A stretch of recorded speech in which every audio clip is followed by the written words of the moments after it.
I really felt like that was one of my lowest moments because I thought I had figured it out. I thought I had figured it out. I thought that I was choosing my happiness. I thought it was all gonna come together. So once again, I was feeling all these different feelings that I wasn't necessarily choosing, right?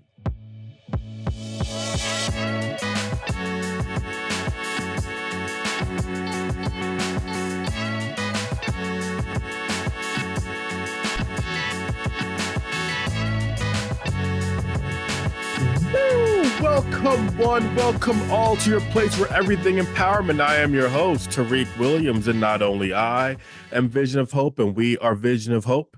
And let's get ready to get into the podcast. Welcome back to the Speak Your Vision podcast. So, thank you all for being here today. The title is interesting. Uh, can you actually choose happiness? And before we get into that, be sure to find me on all your social media platforms, everything. We are Vision of Hope. You know what to do. Let's get into it. So, can you actually choose happiness? Now, this is an interesting conversation, and I'll explain to you why you get here. See, the thing is about the podcast, I want to make sure that I explain myself how we got here. I don't choose these topics just for pulling them from random places, right? I want to connect stories. I want to connect my situations. I want it to be a conversation that we can have together, talk about it in the comments, and what it looks like for all of us to evolve. Um, in the beginning of every episode, I used to say your one-stop shop for everything empowerment. And I changed it up a little bit because not all these things are one size fits all. And we're going to get into that a bit today, but it's your place for everything empowerment, right? You might need to go to different other places. I go to different places for my empowerment. So you might need to go to other places as well. And so what it looks like to have a realm of different places to go to, I think is important. Now, I bring that all up to say, can you actually choose your happiness? Can you actually choose to be happy? Let me explain to you how we got here. So, let me talk to you about this. So, Colin Cowherd, right? Colin Cowherd has a live radio show, sports radio show, 3 hours a day live. Okay. He has been doing this for over 40 years. Okay. So, the thing about the podcast is that I'm a strong believer in the importance of preparing, okay? And the reason why that is because so Colin Cowherd's been doing this for 30, 40 years, and he prepares for hours before his show. So if he has been doing it for 30, 40 years, the least I can do is prepare a bit before every episode. And so that's what we're doing here. And so in a conversation I was having a few weeks or so back when I had Jen Johnson on the podcast, we were talking beforehand about, just me getting to know her a little bit about her story and what this episode was going to look like. Why I'm bringing up the preparing thing, right? And we were talking about choosing happiness. And she was like, Tariq, well, like, yeah, of course you can choose your happiness. Like, Tariq, don't you believe that you can choose your happiness? And I said, let me think about that. And so here we are today. So, can you actually choose your happiness? See, the thing about happiness, right, is that we can agree that happy is something that you feel, right? We talk, I mean, I don't know the origin story of Snow White and the Seven Dwarfs, but when we talk about happy and sleepy, and if you know the rest of them, leave them in the comments. Off the top of my head, I don't remember them. But I just talked about preparing. I should have figured that out, right? But the thing is, when you're talking about happiness and sleepy, et cetera, other things that end with an E sound, um, they're things that you feel, okay? They're things that you feel. And so I would say this for the individuals that say that maybe that you can't choose your happiness, because what you're saying is that happiness is something that you feel, right? And so let's give an example here, right? So okay, let's go back to the college days, okay? Or the high school days, let's say, all right? And you see a person and you get an overwhelming feeling. You're like, yo, I need to talk to him or her. Like, woo. You know what I'm saying? Because you have this overwhelming feeling that they're already giving to you, and it's a feeling, right? So you're feeling that, and you're trying to figure out what next looks like, okay? You didn't you might not have necessarily chose to have that feeling, right? Because it is something that you felt like just I mean, people talk about love at first sight, whatever the case may be is, okay? So it was an overwhelming feeling. I don't know if you necessarily chose that. So when I was debating and figuring out what this episode was gonna look like, I was like, I want to talk. I wanted to take us back to feel something like that, right? Because you passing notes in middle school, or you're trying to say, "Yo, like overwhelming feeling. I gotta make that. I gotta have a conversation with that person. That's the one. What are you talking about?" So that is a feeling that I'm not too sure if you actually choose. Okay. I I think that then the choose part there is choosing to act on it, right? So for those of you who believe that you don't choose your happiness, I think you're probably connecting with what I'm talking to you about so far. Like there might have been feelings that you felt that you didn't necessarily choose to feel, but they're happening. Okay. Now, when we're thinking about the other side of this coin, okay, of this coin flip, all right, once again, the question that we're talking about here, thank you all for listening, is can you actually choose your happiness? Let me tell you all a bit of a story. Now, and this has been a story that I've talked a little bit about before, but I'm going to talk about it in a little bit of a different lens, and I want you to understand that it's really important. And we're gonna paint the picture here. You're gonna get to know me a little bit better, and then you guys are gonna figure out what the answer is here. So, I went to Westchester University. Okay. I went to Westchester University outside of Philadelphia. Shout out Golden Rams. Now, at Westchester University, I decided to study English education. Okay. And I wanted to figure out as I'm learning more about myself as a blind person. I'd only been blind for a few years at that point. And so I'm trying to figure out what next looks like, but I'm feeling overwhelmed in different situations. I'm not necessarily choosing to feel overwhelmed by different situations, but I'm attempting to grow into the person that I'm working on being. And so I'm feeling overwhelmed by handling my blindness and what all those different things look like. All right. Years move forward, and every summer I start working at Penn State University because I am putting myself in a situation where I'm actually able to mentor other blind high school students and people going into high school while I was in college. I'm having the opportunity to work with them, and I'm getting some great feelings of joy, some great feelings of empowerment to those individuals, and I'm loving it. Okay. And so things are aligning. And I'm thinking to myself, I enjoy the idea of teaching English and writing. I really enjoy writing. But one of the things that made me really want to actually study English education was the fact that I didn't feel like I was done with basketball. So, for those who don't know, I've talked about sports quite a few times. Basketball is my favorite sport, and the idea of being able to work at a high school teaching English and teaching kids how to write, and not only that, be able to maybe coach the basketball team, living the dream. Okay, that was what we were thinking was the plan. Now, so then, with all that being said, I really thought that was going to be the move. But and being able to choose something that I really wanted to do and for work, I was really enjoying those summer programs and being able to work at it was called Summer Academy over at Penn State University. Now, as I continued enjoying that, I was like, I want to work with other blind people. That's what I want to do. Okay.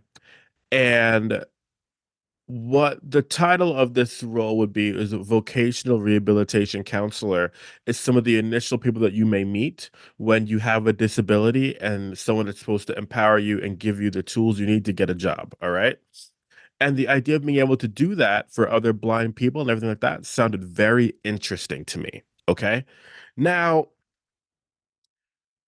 I was like, okay, bet this is excellent. This is everything that I want. And I'm going to go to Penn State University because I've loved going here every single summer to be able to empower blind people, right? So, and I enjoyed the campus. It was great. Now, I applied to Penn State University to get my master's in rehabilitation counseling.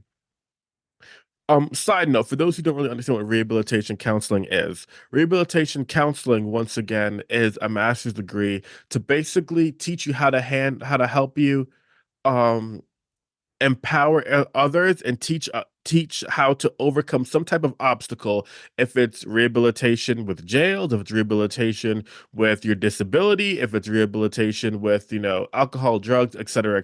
Okay, those are the things that you're learning on, and then you have the opportunity to get a job. It's something like vocational rehabilitation, which is the disability portion of it. So that's what I was planning on doing. Y'all getting to know me quite a bit today. Let's go.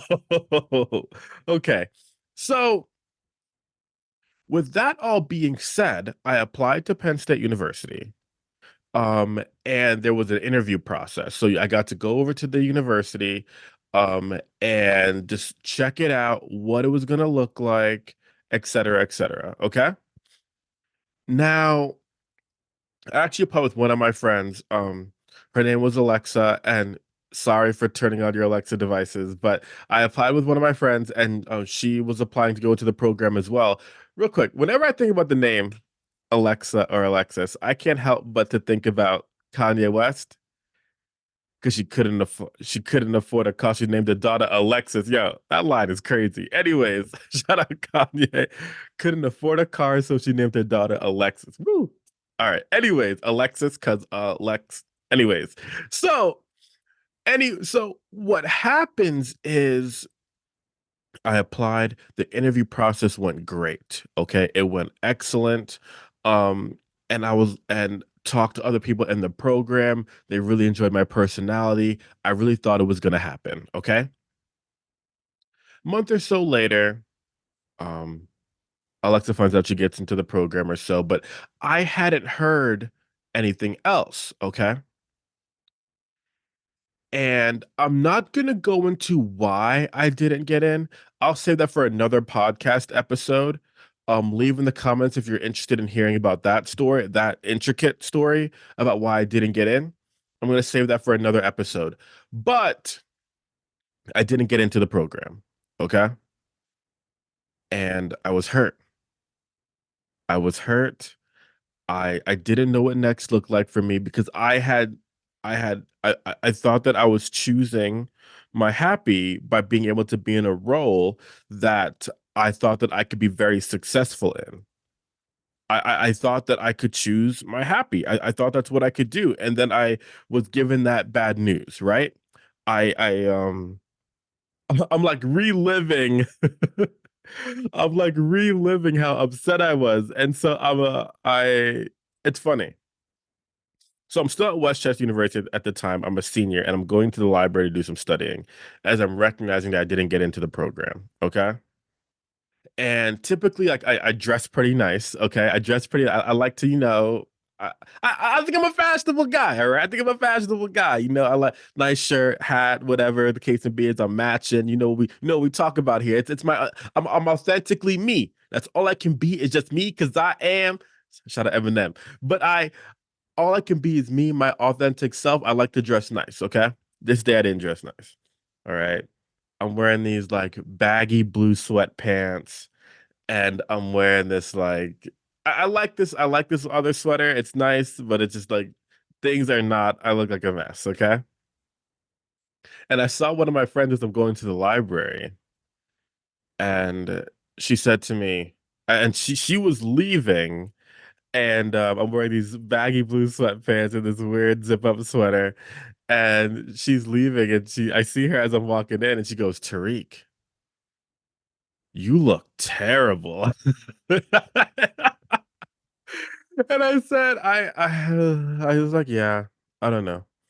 I sat down, another one of my friends, I told him what was going on, all right, that I didn't get into the program, and I didn't know what next was gonna look like, and so I'm just studying, trying to get ready for classes that day, and my mind's not really there, but I'm doing the best I can, okay? And once again, I told you, I thought I was choosing my happiness, but it was taken away from me. So far, and can you actually choose your happiness? Jen, I don't know if I believe you. Um, and so I'm sitting with one of my friends, going through my email, preparing, writing my papers, et cetera, okay? And I'm not really talking much. And my friend that I was sitting at the table with, she was like, could feel the dark cloud that was around me. And, you know, I would tell you this, I don't know if I got that. I mean, definitely going through my blindness had given me some different obstacles and feelings of being upset, but I wasn't sure if I really felt like that was one of my lowest moments because I thought I had figured it out. I thought I had figured it out. I thought that I was choosing my happiness. I thought it was all gonna come together. So once again, I was feeling all these different feelings that I wasn't necessarily choosing, right? And so I think my friend, she was done with the dark cloud and I guess had to go to class. And so she gets up and she's getting ready to leave the library. And she goes to me, Tariq, so what are you gonna do? And I took a deep breath and I said to her straight faced, hopefully my rap career takes off. And then I laughed. I said, hopefully my rap career takes off. And then I laughed. And I bring this up because in that moment, I hadn't smiled all day. Okay. I hadn't smiled all day. Tariq, what are you going to do? Hopefully my rap career takes off. And then I laughed. And then because in that moment, I realized that, oh, I can choose my happiness. See, the thing is, I was letting all the external variables have control over me instead of taking control over my situation. See, the thing is, when we're talking about choosing your happiness, and granted, it was a joke, but it was partially serious at the same time as well. For those who don't know, if you look at previous episodes, I have written spoken word, poetry, rap, etc. It's a way that I express myself. So it was a joke, some serious, some joke. But the thing is, in that moment, I hadn't smiled all day, and I laughed because I learned that I chose to laugh. I had a conscious decision that I made. I could have said, I don't know. I could have said everything's the worst. I could have said a lot of different things, but my inner internal self said, hopefully my rap career takes off because that's who I am. I like to have fun. I like to enjoy my life. I like to be unapologetically me, like I was talking about earlier, that authentic piece. And so when we're talking about choosing your happiness, see, happiness is a little bit different than a lot of these other emotions, okay?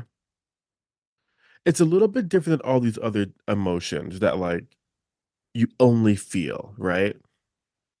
I I truly believe that when it comes to happiness, of course you can choose your happiness because you can make conscious decisions. You can make conscious decisions to live a life that you feel happy with, right? Now, are there certain things that we feel that we're not exactly sure what they might look like? Absolutely. But you recognize what serves you, you recognize what doesn't serve you, you recognize what makes you happy, and you put yourself in situations that do. See, so often we might put other things ahead of our happiness, other people, other objects, other whatever the case may be is, putting other things over your happiness, right? So then you start to think that, oh, this situation didn't make me happy. Well, no crap, it didn't make you happy because it doesn't serve you. You knew it wasn't going to make you happy before. So why would it make you happy now? And so when we're talking about choosing your happiness, what we're really talking about here is actually prioritizing your happiness. Okay, so here's the situation. Now, I'm not gonna tell you when it comes to choosing your happiness, you can just snap your fingers and happiness is gonna happen, right? I'm not gonna tell you that that's a thing because it's not. Okay, it's not. Absolutely not. So when I originally had posed that question was posed to me, well, Tariq, don't you think you can choose your happiness? Gosh, I don't know. Like, I don't know if I choose to feel certain ways based upon certain situations. Like, I don't choose to be tired. I'm tired after I do a lot of different things and I have to go to sleep, right? Like, it's just something that I feel. Happiness, I guess I come across different situations and some make me happy and some don't. But that's the thing. That's the thing right there, right? The different situations that make you happy, you actually choose to be a part of whatever those situations are, or you choose not to. See, and even in checking this out, I don't think people recognize the amount of control we have over our happiness because we let other people dictate or other situations dictate when we're allowed to be happy. Newsflash, you have control. You have the control, you have the ability. See, here's the thing. What this looks like in a tangible way, though, is actually being committed to your happiness, right? Actually taking the opportunity, actually being committed to living a lifestyle for the pursuit of happiness. One of my favorite movies, by the way, but actually being committed to a lifestyle to put yourself in situations where you can be happy and not just happy for the moment, right? Because there's a lot of temporary things that you can do to make yourself happy in the temporary, okay? Like whatever that might look like, okay? If it's the food choices or if it's the whatever immediate thing that's gonna give you that moment of happiness, okay, cool. But then sustainably, what does that look like, right? I Another example of this is like trying to escape from a different situation, okay? But is the escape that you're making, is that just like a, okay, I'm cool for the moment and then find, no, you got to find a sustainable way to make yourself happy, being committed to the pursuit of happiness, okay? So actually being committed to your happiness is actually a thing to be able to have control over consistent feelings of feeling happy. See, happiness is just, it's different than any other emotion because it's one that you have to put yourself in those situations to feel that. So, can you choose your happiness? Is that actually possible? Absolutely. Absolutely. I think the problem that we all have here is that we don't, we're not often committed to our happiness. We're committed more to other people. We're committed more to, um, the boss. We're committed more to the employer. We're committed more to um the things we feel like we have to do. Newsflash, you don't have to do anything. Okay? You don't have to do anything. But what I would recommend is that you have to be committed to your happiness because if you're not committed to your happiness, you're not committed to the pursuit of happiness, you're not committed to your internal happiness and doing the things that make you happy and making time for those in a sustainable fashion, not just the temporary happiness, right? Your mental health's at stake. Your mental health's at stake and you're hurting yourself. You're not hurting those people around you. You're not hurting those people around you. You're hurting yourself. So, can you actually choose your happiness? You absolutely can. Make it a priority, but don't only make it a priority, actually commit to the pursuit of your happiness on a consistent basis and let and just let living the dream not only be something that happens when you sleep, but something that you can consistently live. Let's get it. Welcome back to the podcast. Thank you all so much for listening. Not only I am Vision of Hope, but we are Vision of Hope. You know what we do here. We empower. Have a good one, everybody. Let's get it.